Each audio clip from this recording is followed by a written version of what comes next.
be presenter Molly Downing. Thank you all for joining us. My name is Ken Hale. I am the Associate Director in the Higher Education Center, focusing on prescription drug misuse prevention.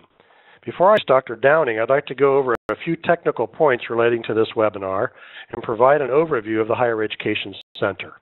First, our webinar provides a chat function which can be accessed by clicking the chat icon that looks like a cartoon word bubble, listing all participants and clicking send once your message has been entered. We will have a question and answer session at the end of the webinar. Please forward your questions using the Q&A function, that's the question mark icon, to the webinar host by clicking send. We will have a few polling questions throughout the webinar, and I will give you instructions along the way. The Center is here to help colleges and universities develop, implement, and evaluate programs and policies to reduce problems experienced by students due to alcohol and other drug misuse. The center was established at The Ohio State University in 2014 thanks to a GES grant from the Conrad Hilton Foundation. We are interdisciplinary in nature with strong partnerships between the College of Pharmacy, College of Social Work, Office of Student Life, the Generation RX Initiative, and Ohio State's Collegiate Recovery Community. The Higher Education Center strives to contribute to student success nationally by providing a number of services to colleges and universities, including technical assistance, technology development, education and training, and research development. We are here to provide information and resources, help drive innovations in prevention and recovery technology, and provide training and assistance to our member institutions. As you can see, our mission will be accomplished by data-driven solutions to alcohol and drug misuse, and with your help, we aspire to lead the dialogue on collegiate alcohol and drug misuse, prevention and recovery on the national agenda. Now, my great pleasure to introduce Dr. Molly Downing. She is a clinical instructor in the Division of Pharmacology within the Dr. Downing is a clinical instructor in the Division of Pharmacology within the College of Pharmacy at The Ohio State University. Her scholarly interests include pharmacology education and outreach for K-12 audiences. She serves as administrator and co-instructor for the College of Pharmacy's Pills, Potions, and Poisons summer program, providing science enrichment activities for high school students. She is a gifted and revered teacher at Ohio State, including involvement in traditional residential classes, as well as some exciting new online courses. And she is very involved in prescription drug misuse prevention education and awareness through the Generation RX initiative. You can visit generationrx.org to learn more about that. Has included efforts to establish a Generation RX laboratory at the Columbus Center of Science and Industry, and intimate involvement in the development and revision of our various Generation RX resources. She is currently leading the revision of Generation RX University, our major resources for prescription drug misuse prevention. And I think Molly will be telling you a bit more about those resources during her presentation. PhD in pharmacology at Vanderbilt University, and completed a postdoctoral fellowship in science enrichment education at Ohio State. It has been my great pleasure to work with Molly. She is a wonderful colleague and teacher. And the information she is about to share will provide a critical foundation for better understanding the dangers of mixing alcohol and prescription drugs, a serious public health problem on our campuses and in our communities. A text summarizing Dr. Downing's presentation will be posted to the Higher Education Center's website. So Downing, thank you so much for presenting today. I will now turn the program over to you. Ken, for that kind introduction. So we'll begin today's webinar by overviewing our learning objectives. So at the end of this webinar, participants will be able to, 1, discuss the scope of alcohol and prescription drug misuse by college students, 2, explain how alcohol and commonly misused prescription drugs work in the body to produce their range of drug effects. 3, summarize the dangerous effects from mixing these substances together, coupled with debunking common misperceptions around this behavior. And lastly, identify harm reduction strategies and prevention resources to address the dangers of mixing alcohol with prescription drugs. For today's webinar, includes the following 4 topics. So we're going to start by discussing the scope of alcohol and prescription drug misuse, followed by how these substances work in the body, and focus on the dangers of mixing these substances together, and end the webinar with identifying those effective harm reduction strategies and prevention resources. So the scope of alcohol and prescription drug misuse.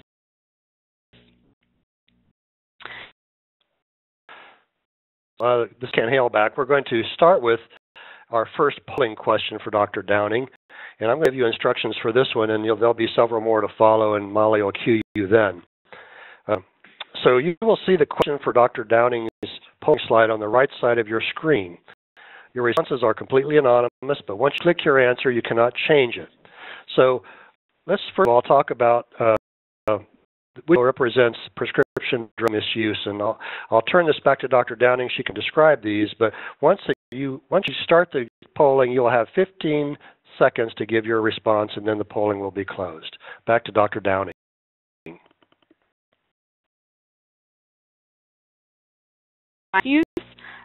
Before we move forward. So here's 3 scenarios. The first scenario is depicting an individual that takes someone else's medication to help them study. The second scenario is depicting an individual prescribed an opioid pain medication. They're in severe pain and they decide to take more than instructed to manage that pain.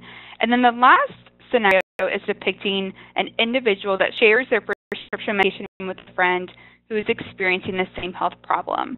So as Dr. Hale just indicated, go ahead and click on the scenario that you think represents prescription drug misuse, or there is an option D if you think all of the scenarios represent prescription drug misuse. We'll have a few seconds to do this. So it looks like the majority of our participants indicated D, all of the above, and that is correct. Okay, so each scenario does represent prescription drug misuse. And scenario 1, that individual is taking a medication that was not prescribed for them, and also for a different reason than the prescriber intended.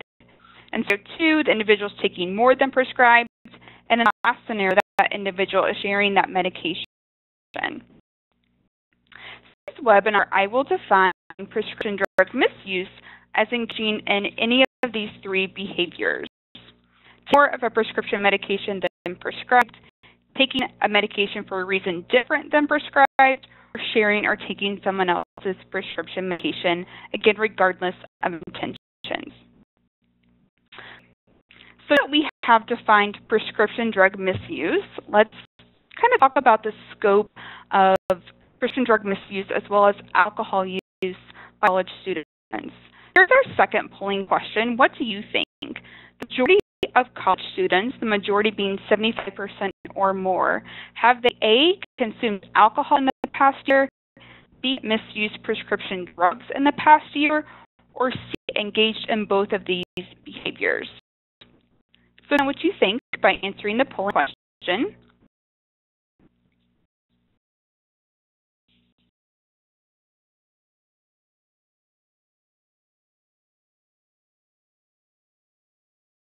Okay. Waiting has ended.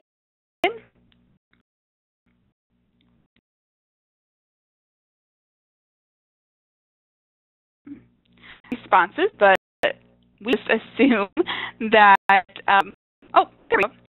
Okay, so that about half of our participants think a majority of college students have consumed alcohol in the past year, and half of our participants think that they've actually engaged in both behaviors. So the answer is A. The majority of college students have consumed alcohol in the past year. We know from research that most college students drink, and some do engage in heavy drinking. Okay, so Monitoring the Future National Survey, they published an infographic on the right, which summarizes the percent of college students that engaged in heavy drinking compared with their non-college peers. So the college student is indicated by the graduation cap, which is a part of the label on these bottles. So based on the graphic on the left, we can see almost 1/3 of college students engaged in binge drinking in the past 2 weeks, and we define binge drinking as having or consuming 5 or more drinks in a row. And the graphic on the right we can say that almost 40% of college students report having been drunk or intoxicated in the past month. So these are statistics related to heavy drinking, but outside of heavy drinking, as we just saw that polling question, the survey also reported past year prevalence for drinking alcohol at 79% and month prevalence for drinking alcohol at 63%. Okay, so in general, we can say that most college students drink and some do engage in heavy drinking. Some college students do misuse prescription drugs. However, prevalence estimates are much lower. Okay, so the 2015 College Prescription Drug Study reported the following kind of three statistics regarding lifetime prevalence. So 10% of college students report misuse of prescription opioids, 9% of college students report misuse of prescription stimulants, and 9% of college students report misuse of prescription sedatives. Again, these are lifetime statistics. Okay, and these categories, prescription opioids, sedatives, and stimulants, they represent the most common types or categories of prescription drugs misused. So research also indicates that while the majority of college students do not misuse prescription drugs, they do remain vulnerable to misuse. In fact, if you look in the last bubble slide, the average age to initiate prescription drug misuse is during the college years, with that average age being 21 to 22 years old.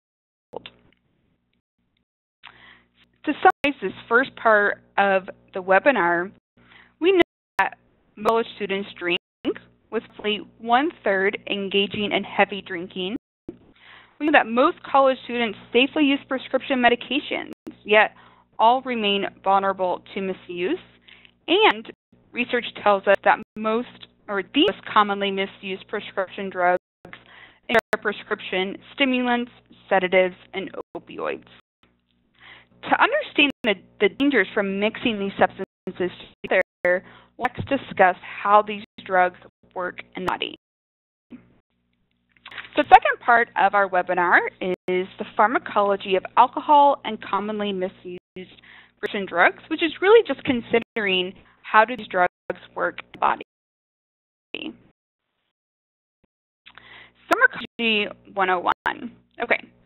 Pharmacology is really just a study of how drugs work, and it's based on the principle that drugs do not create new functions, but they modify existing functions in the body. Okay, so if we look at the figure on the right, there's a picture of a cell, that's the gray circle you see, and it's expressing a target, and that's what those pink circles with those two black dots represent. In this case, the target is a protein called a receptor. And our body makes specific chemicals that can bind and interact with this receptor target.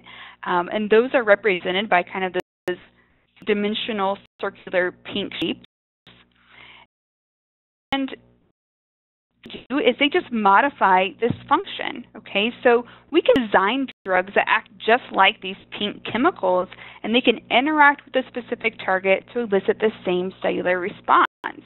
We can also design drugs that interact with this target and maybe inhibit or shut down these cellular responses. Okay, so let's think about, what functions do alcohol and commonly misused prescription drugs modify? Let's start with alcohol. Okay, so alcohol acts similar to a chemical messenger in the brain that inhibits brain activity. Modifies brain activity, and it does so in a way that inhibits or slows down this activity. And the central effect or the behavioral outcome of this action is that information is relayed slowly, so that's indicated in the second row there, and this can impair coordination among a range of other negative effects that we're all likely familiar with, like impaired motor control, cognition, memory, etc. Okay. If you focus on the last row of this table, the acute toxic effects for alcohol use include irregular heartbeat, as well as slow breathing. And I need you to keep these toxic effects in mind and review the drug effects for our commonly misused prescription drugs. Now let's focus on prescription stimulants. So prescription stimulants act in an opposite fashion to alcohol. They actually stimulate our nervous system. So the central effect from this action is the activation of our fight or flight response. When this response is activated, our heart rate and our blood pressure increases, among other effects that may prime our bodies to fight or to flee a scene. And this stimulation can lead to side effects such as irritability and anxiety, as well as acute toxic effects like an irregular heartbeat. Okay. Now let's consider prescription opioids. So these do act a little bit differently than prescription stimulants. They act by blocking pain transmission and relieving pain as their central effect. Now, side effects for these medications include nausea and drowsiness, as well as a range of other side effects, and they can produce acute toxicity by causing dangerously slow breathing. Okay. Now, our last category are prescription sedatives. Interestingly, the act of prescription sedatives in the body is highly similar to alcohol, and that's because they actually modify the exact same target in the brain. So prescription sedatives, again, inhibit brain activity, and because of their actions, they are often prescribed to relieve anxiety or induce sleep. So that's kind of their central effect. Now, side effects include drowsiness and disorientation, and similar to alcohol, they produce acute toxicity by causing dangerously slow breathing. So on this last row in our table, no similarities among the acute toxic effects produced by these drugs, and we're going to revisit these effects later in the webinar. Okay. And to summarize this portion of the talk, based upon that table that we just completed, we can see that alcohol produces similar toxic effects as our commonly misused prescription drugs. And now kind of the question that we all may be curious about, what happens if these substances take together? This third portion of the webinar is going to focus on alcohol and prescription drugs. So what are those harmful interactions or reactions produced in the body when we engage in this dangerous behavior? Okay, so to kind of start this section of the webinar, we'll kind of discuss first the scope of this behavior. So try to get this polling question. What do you think? The percent of college students that never mix alcohol with prescription drugs, is it A, 25%, B, 50%, or C, 75%? So again, let us know what you think by answering this polling question.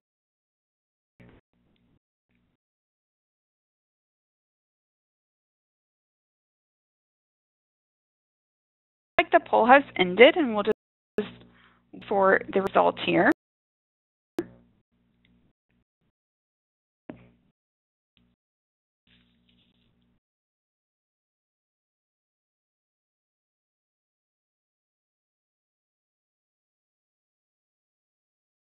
Okay, so it looks like we have kind of a range of responses, but I would say a little under half of our participants indicated that the answer is C, 75%. So the answer is actually B, 50%. Okay, and let's see where I got this data from. The 2015 College Prescription Drug Study reported that a little over half of college students never mix alcohol with the commonly misused prescription drugs. But that means that, some college students do. Okay, so regardless of the category of prescription drugs, so the top table represents mixed prescription opioids with alcohol. The middle table represents mixing prescription sedatives with alcohol, and the bottom table represents mixing prescription stimulants with alcohol. So again, regardless of the category, if you take a look at the data, roughly 1 to 5% of college students report that they very often often misuse prescription drugs while drinking alcohol. Again, if you took the same information in these same data tables, roughly 15 to 20% of college students report that they sometimes mix alcohol with prescription drugs. Okay. So to kind of expand on this point, I just want to quickly run into this study in a little bit more detail. So if you're interested in taking a look at this 2015 college prescription drug study, I just want to quickly let you know where you can find it. So a podcast published by the Higher Education Center last October, and this podcast overviewed key findings from this 2015 college prescription drug study, and this podcast can be accessed at the identified website here, and you'll note this is kind of a screenshot of this website where you can listen to this podcast, but you'll notice below where it's titled resources, there are links that provide free downloads of the study itself, key findings, as well as the survey instrument. So I would encourage you, if you're particularly interested in prescription drug misuse and some good data and understanding the scope of this problem, I would certainly encourage you to download this study and listen to this podcast when we're finished with our webinar today. Okay, so that's where you can find that study that I just referenced. And we were talking about how, well, half of college students never mix these substances together. Some do, okay? So for those that do mix, is this behavior dangerous? And you might have guessed from the title of today's webinar that yes, this behavior is in fact dangerous, okay? So we're going to discuss the harmful interactions or reactions that can occur in the body of mixing these substances together. And we'll kind of look at each of those categories of commonly misused prescription drugs and what happens when we combine that type of prescription drug with alcohol, okay? So we're going to consider the harmful interactions or maybe reactions from mixing alcohol with prescription sedatives. So I want you to recall the shared toxicities from these two drugs listed at the bottom row here of the table, and then answer the polling question. So mixing alcohol with prescription sedatives will blank the effects of the prescription sedative. So I want you to fill in the blank or complete this statement. And the option is A, intensify, B, mask, or C, cancel. So I'll give it a few seconds to do that.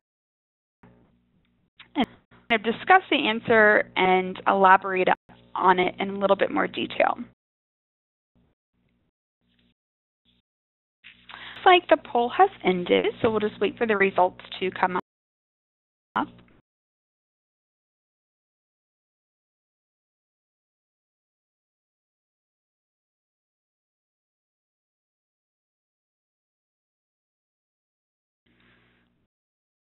And on the results, here we go. So it looks like over half of our participants indicated that the answer is A, intensify, and that is correct.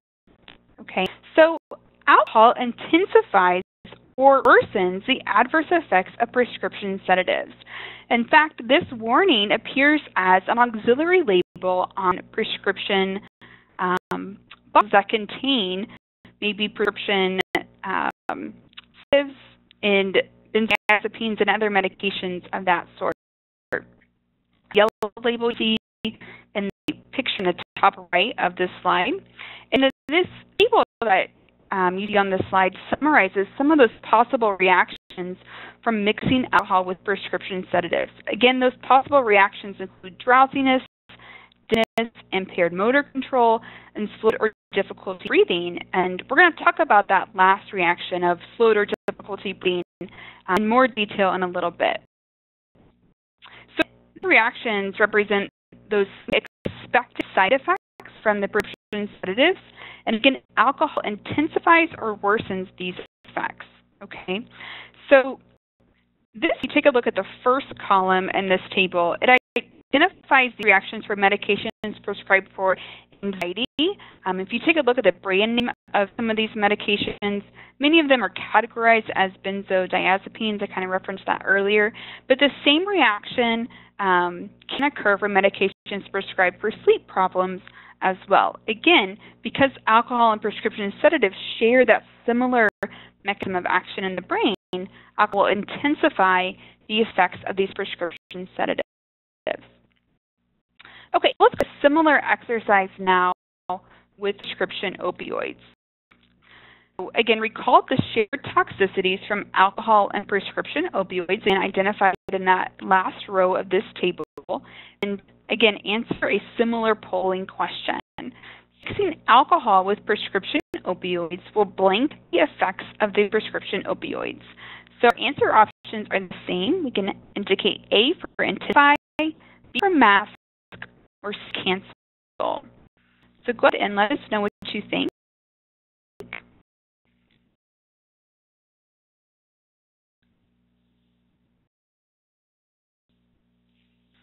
The poll has ended, so let's wait on the results.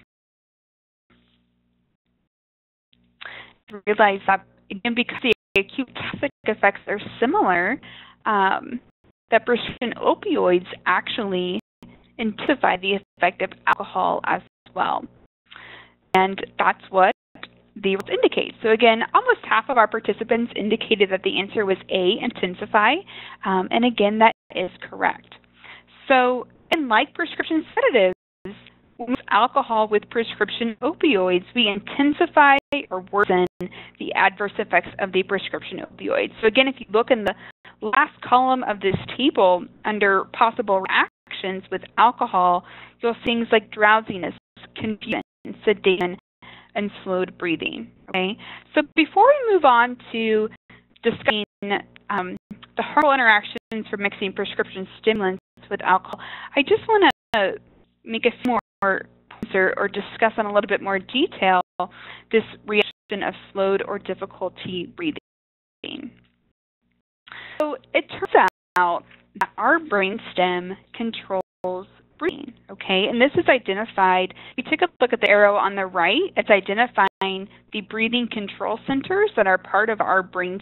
You know that nerves that originate in these breathing or respiratory control centers of our brainstem actually innervate the muscles in our lungs, and these nerves are represented by those yellow lines you see in the figure. So neuronal impulses that travel through those nerves, they actually trigger contraction of the muscles in our lungs and thus enable us to breathe. So this kind of brings up the question, you know, what happens if these nerve impulses are blocked or they're slowed down? Well, this caused respiratory depression and possibly arrest or stop breathing altogether. And just real quickly, respiratory depression, you may hear me say that term, that's really just a clinical term for dangerously slow or shallow breathing. Unfortunately, this is a possible reaction from mixing alcohol with either prescription opioids or prescription sedatives. And you can see from the figure, each of these substances, so the alcohol, the prescription opioids, or prescription sedative, they each can inhibit the neuronal activity in the brainstem. And used alone or in high doses, any of those substances by themselves can increase the risk of respiratory depression. However, mixed together, you can imagine that this harmful reaction intensifies and worsens. And in fact, many drug overdoses result from early substance use, with respiratory depression often mediating an individual's death. Okay. The point I want to make before we move forward is just findings from a study indicates that misuse of prescription opioids may be more likely to actually combine alcohol with prescription drugs.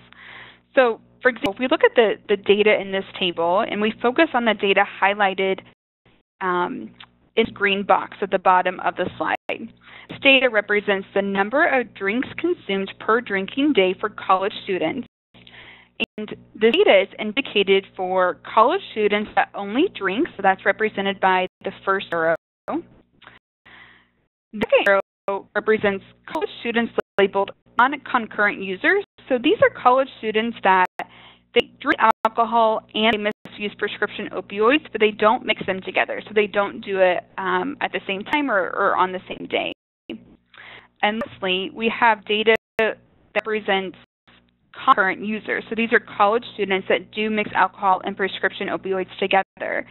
And this data will suggest that concurrent users consume roughly 7.5 drinks per drinking day, which is statistically higher in this study than the alcohol-only or the non-concurrent users. So prescription or college students that use prescription opioids may tend to drink more, and they may tend to drink more often. Okay, so over 6 months, these students drink 74 days out of this 6-month period. So again, now we're kind of looking at the data in the green box still. If you go to the third arrow, we're looking under concurrent users. So again, this study reported that over the 6-month time period of the study, current users drank on 74 days out of that period, again, just statistically higher than alcohol-only users or the non-concurrent users. Okay, so they indeed suggests that users of prescription opioids may be more likely to combine alcohol with prescription drugs, and studies indicate that teens indeed may also mix prescription opioids with other substances like alcohol. So for example, if you look at the top graphic, using that graphic, it's that 7 out of 10 teens that misuse prescription drugs combine those prescription opioids with other substances, okay? And again, top portion of the graphic suggests that alcohol is among the substances that's most commonly mixed with prescription opioids. On the bottom, we can see that 15% of teens say that they usually or always combine prescription opioids with alcohol. And this data is representative of behaviors of teenagers, but I wanted to include it because it may suggest that attitudes and behaviors of perhaps future first-year college students. So it's just something for us to kind of think about as we're discussing this topic. So to summarize kind of what we talked about so far within this section of the webinar, some college students mix alcohol with prescription drugs. We discussed mixing alcohol with prescription opioids or prescription sedatives intensifies their effect and increases risk for respiratory depression. And misusers of prescription opioids may be more likely to combine alcohol with prescription drugs. Okay. So next we're going to kind of wrap up this section, again, by considering the harmful reactions from mixing alcohol with prescription stimulants. What's interesting with prescription stimulants is that it seems various motivations exist college students for mixing alcohol with prescription stimulants. And so we're going to talk about 2 of those motivations and discuss the science behind them. Okay. So first, again, recall the shared toxicities from alcohol and prescription stimulants. Then go ahead and answer this poll question. So here is one motivation. If I mix prescription stimulants with alcohol, I can then drink more alcohol. Okay, so do you think this statement is true or false? One motivation that students use to mix alcohol with prescription stimulants.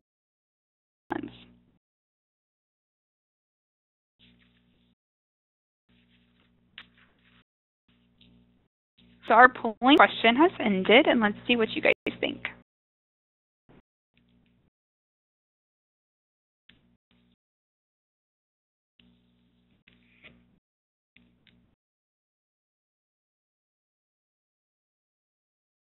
Okay, on the results still.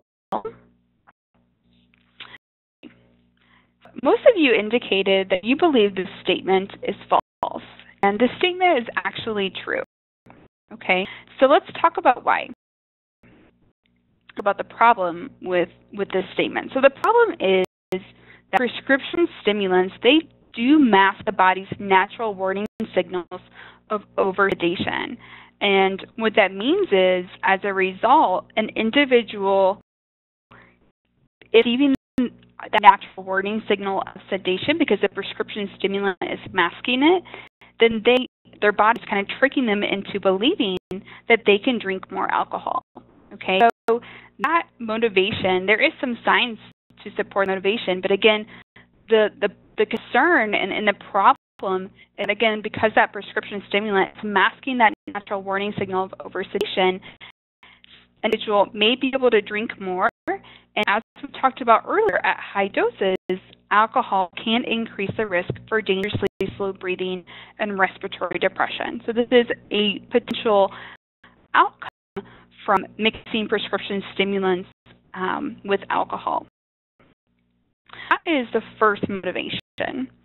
Now, other motivation that we'll talk about is up in this statement or this polling question.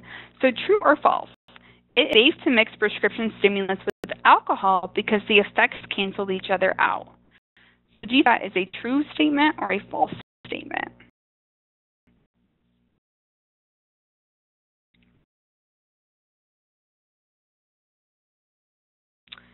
Know what you think? It's ended, and we'll just wait on the results. While waiting on those results, I will say that, we've seen prescription stimulants be mixed with alcohol, but many of the reactions and the potential outcomes can also be true with alcohol with caffeinated beverages. So, to think about as well. About half of our participants indicated that this is a false statement, and that is correct, right? So, mixing prescription stimulants with alcohol, it's not that the effects cancel each other out, but that mixing actually confuses the body and increases risk for an irregular heartbeat. And that's kind of the first point noted in this figure. So the arrows with the number 1 next to them is kind of making that point. So the problem is that when our heart beats irregularly, this increases the risk that our heart could just stop beating altogether. Okay, so alcohol, its effects are represented by the blue text on the left. We see that alcohol can reduce heart rate. Prescription stimulants, represented by the text on the right, that actually increases heart rate. Okay, and so these effects, they don't cancel each other out to suggest our heart rate doesn't change, but instead it's mixed messages to our heart, and that can cause for an irregular heartbeat. And if our heart doesn't beat in a regular rhythm, this could stop the heart from beating altogether. So heart-related problems are a risk associated with mixing prescription stimulants with alcohol. The point to note from this figure is kind of made at the bottom of the figure, and that's there's with the number 2 next to it. So again, because alcohol inhibits brain activity, the body can't respond to danger as quickly. Okay, and that seems to kind of make sense. With prescription stimulants, the problem is and it kind of tricks our body into thinking that it's under stress, again, because it's activating that fight or flight response. So if stress occurs, your body may not be able to respond. So again, messages are being sent to the body. And so you can see how these mixed messages, regardless of whether it's to your heart or to another organ, they don't cancel each other out. They're being produced, and they just simply confuse the body and put it at risk for dangerous consequences. Look at some of the reactions from mixing prescription stimulants with alcohol. Again, you'll see reactions such as dizziness, drowsiness, impaired concentration, and what we kind of focus on in the last slide is risk for heart-related problems. Portion of the webinar, we can add kind of to our summary slide here that prescription stimulants, they can mask the effects of alcohol, increasing the risk for oversedation, respiratory depression, and heart-related problems. Okay. So as we shift to the last part of the webinar, you may be asking, well, how can we prevent this dangerous behavior among college students? And so the last part of this webinar, we'll identify a few harm reduction strategies and prevention resources.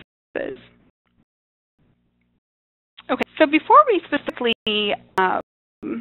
identify those prevention resources, I just want to kind of overview what are the main messages that we can include in our prevention programming related to this topic. So first of all, we can just simply prevent this dangerous behavior by teaching college students and young adults to use medication safely. Okay, and so when I say use medication safely, I'm really referring to adopting these 4 safe medication practices into our everyday life. So first, we should take medications as instructed by a healthcare professional.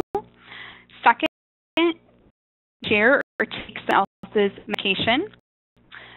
Third, we encourage adults to secure medications, unlockable spaces, and dispose of them when no longer needed. And we encourage everyone to model these safe medication practices for family and friends. And when we point of identifying prevention resources that specifically target prescription drug misuse, I'll identify some resources that directly address and teach these main messages. Okay, so this is kind of our first main message we want to share: use medication safely.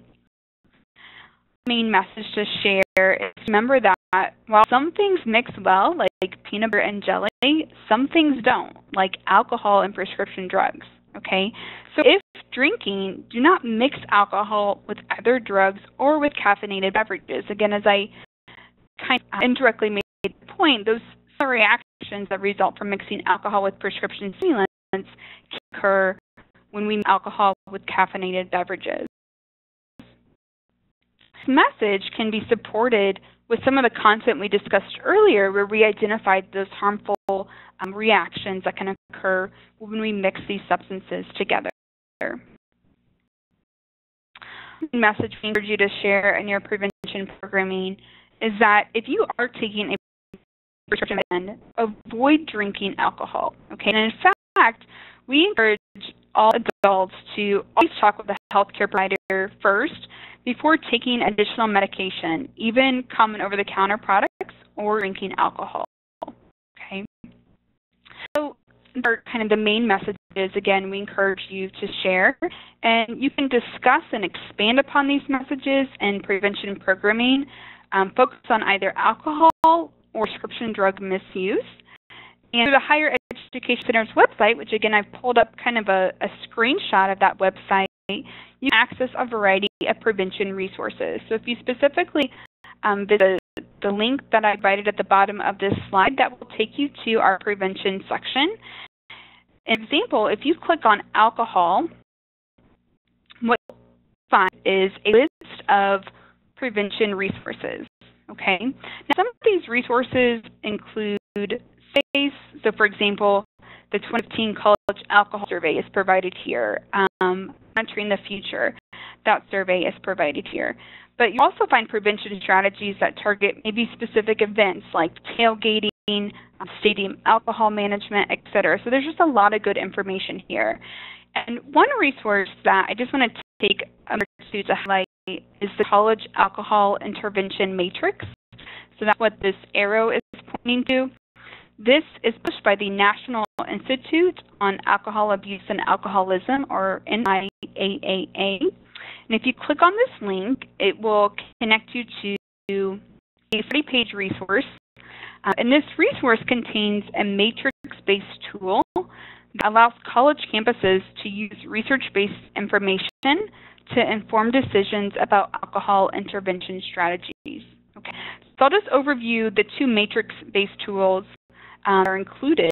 One matrix contains individual level strategies. So these are strategies that target individual college students.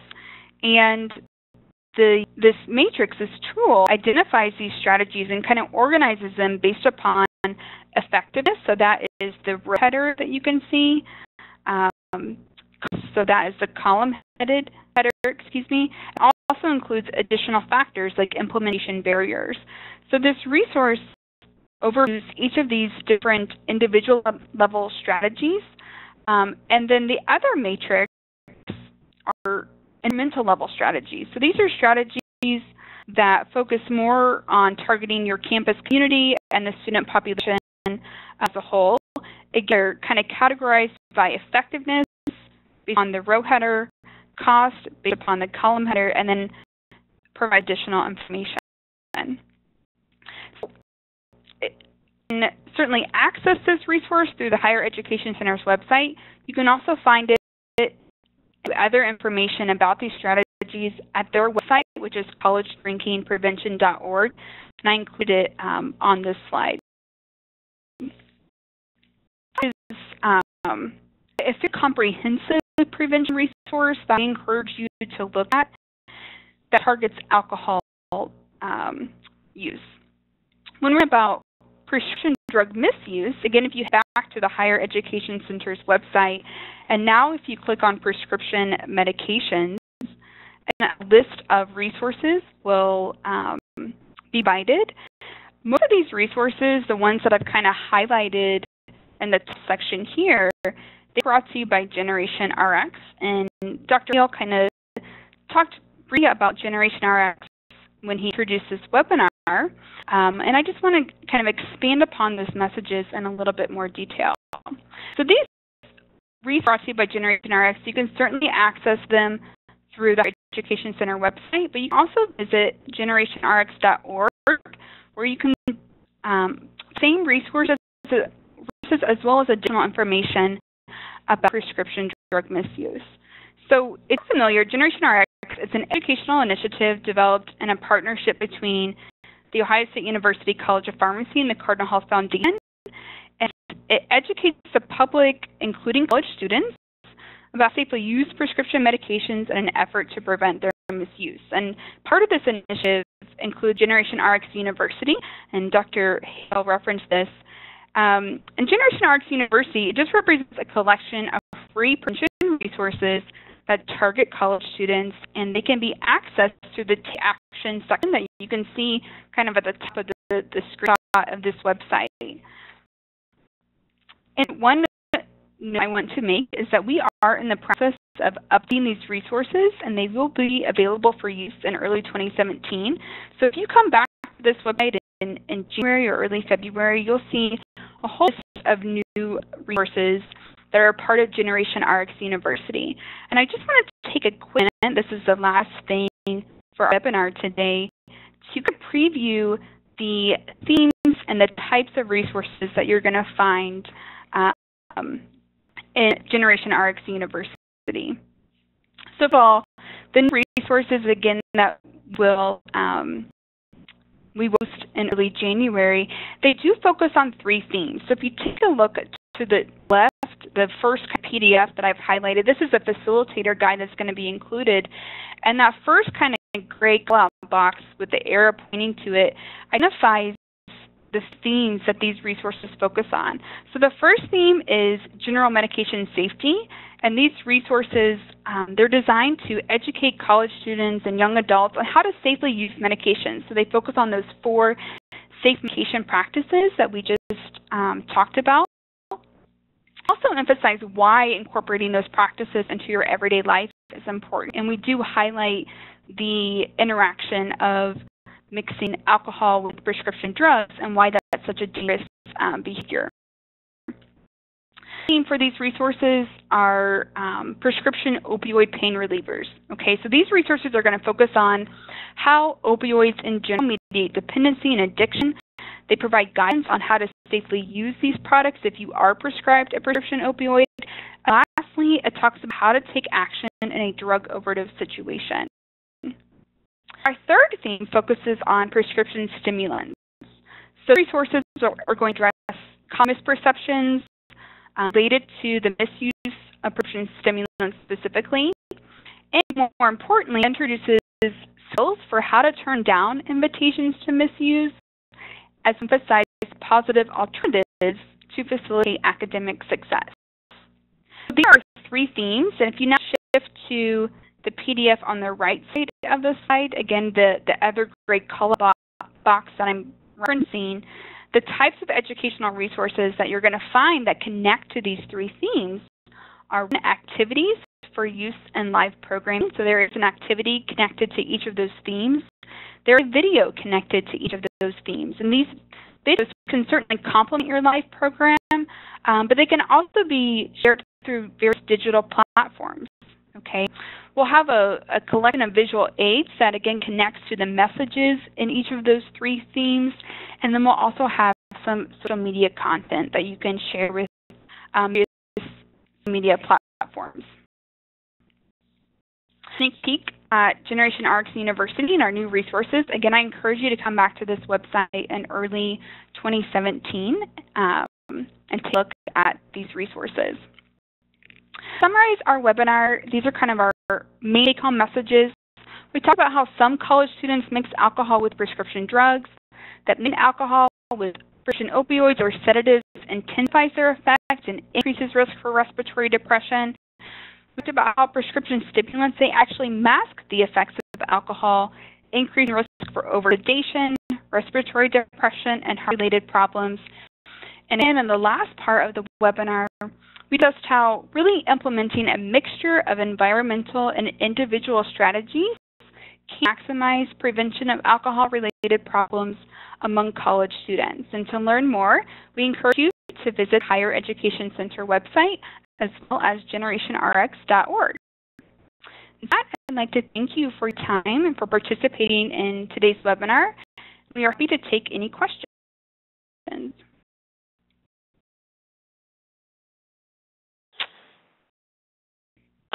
Donnie, I first want to thank you. I think our audience can easily see why our students at Ohio State really very fond of you in terms of being an instructor. You've been a marvelous teacher in our college.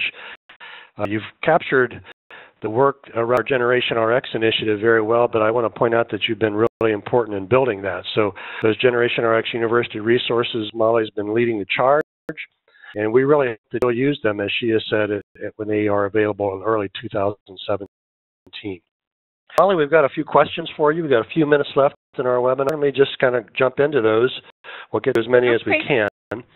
The first question is, in what sense can an individual drink more when they mix alcohol with a stimulant? That is, can they drink more because they aren't feeling the effects, or can they drink more without getting sick, etc.? And change their blood alcohol concentration. They can drink, they believe they can drink more because they're feeling the effects. So if you can imagine, like if you're just drinking alcohol, our body exerts that natural warning signal of sedation, and that's our body's way of saying, hey, you drink too much, stop. But we mix alcohol with prescription stimulants, the stimulant is masking that sedation. And the individual perceives that they can drink more. And so it's not that their body is accommodating more, it's that the stimulant is kind of removing that natural warning signal. The second part of that question, Dr. Hale? To change their blood alcohol concentration. No, does a person's stimulant interact with alcohol in a way that reduces their blood alcohol concentration? I say no, any literature to suggest that. So you can see that it's such a scary behavior that they're engaging in, because they're still going to in consequences, from drinking that larger amount of alcohol. Just that their body's tricking them into thinking that they can drink more. So hopefully that answers that question. Yeah. So here's a question, Molly, that I'm not sure there's a lot of work around this, at least that I'm aware of. But that is, do you have any thoughts about drug use in combination with marijuana, and what context we might be thinking about there? Yeah, it's certainly a question and something that's kind of becoming increasingly relevant. And that is not something that I have seen a lot in the literature. I do expect that as scientific research advances in the area of marijuana, we will see more come out with that. I haven't seen much. It has such varied kind of effects in the brain. It is something that if that individual, if you want to provide your email address, I can certainly look into that more specifically and get back with you as to what I can find, but I've not anything directly looking into action. Molly. If we kind of have a follow-up to the first question, maybe you've kind of addressed this, but I'll see if you want to expand on it.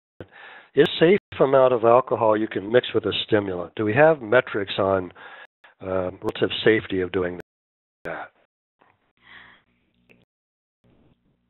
Honestly, I don't know. I would caution someone in even providing those metrics if they exist, simply because you're essentially saying, well, you can mix these two together as long as you stay under this amount. So I certainly caution someone for providing that information. I'm going to guess because of the potential consequences, that information isn't really going to be. For said, I would just encourage, if you are prescribed a prescription stimulant, talk with your healthcare provider, and they would be the best person to advise you as to whether you can get alcohol in a relatively small amount. I agree with your response, and these things are also individualized as well, that it's really hard to predict. I've got another question here that's a bit complicated, a little bit complex. Let me read this to you and let you see how you respond. High-risk drinking among college students is obviously a critical concern. We know this. But what are your thoughts about the imperative for us to develop evidence-based strategies for preventing prescription drug misuse among our students?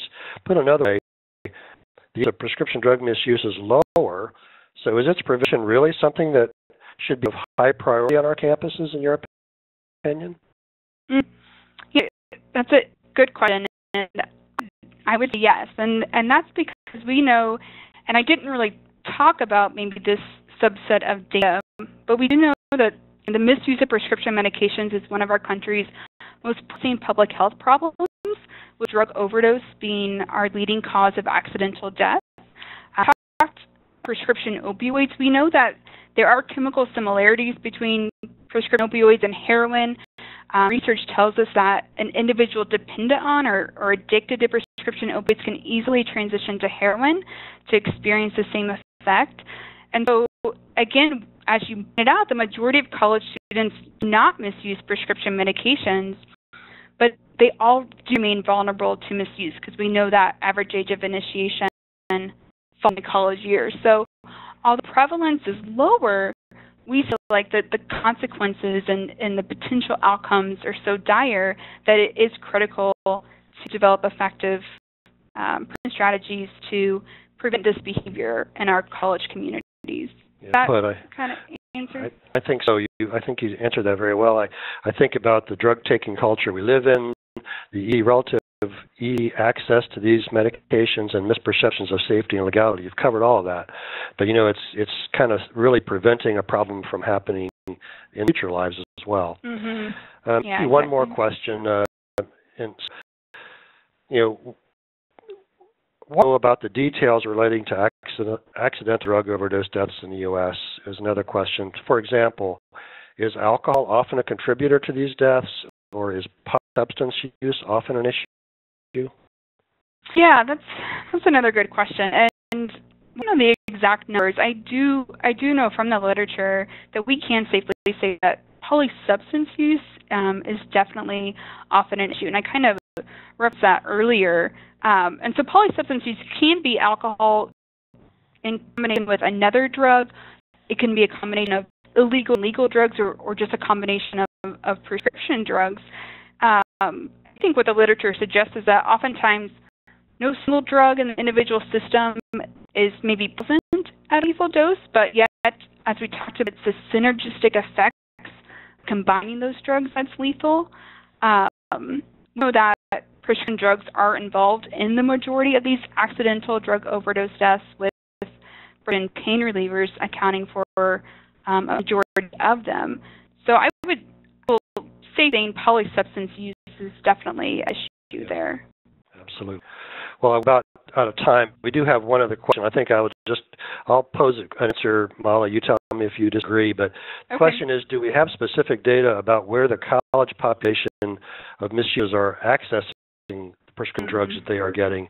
Is it different than the general population? And everything that I've seen looks like it's very similar to the general population, especially the college prescription drug study and other sources, that it is really friends and relatives where most misusers are getting medications like 2/3 to 70%. Do you agree with that, Molly? Yeah, I agree. And I think, again, I would encourage them to look at that 2015 college prescription drug study, but I think you're spot on. Yeah. So, well, Molly, thank you much. I think you've really helped us better understand the dangers of mixing alcohol and prescription drugs. I think we all know that this is a potential problem, but you've really helped us to feather this out a little bit. I also want to thank each of you who are listening for joining us for this webinar today. Please keep in touch with the Higher Education Center via email, by social media, or through our website at hecaod.osu.edu, and happy holidays.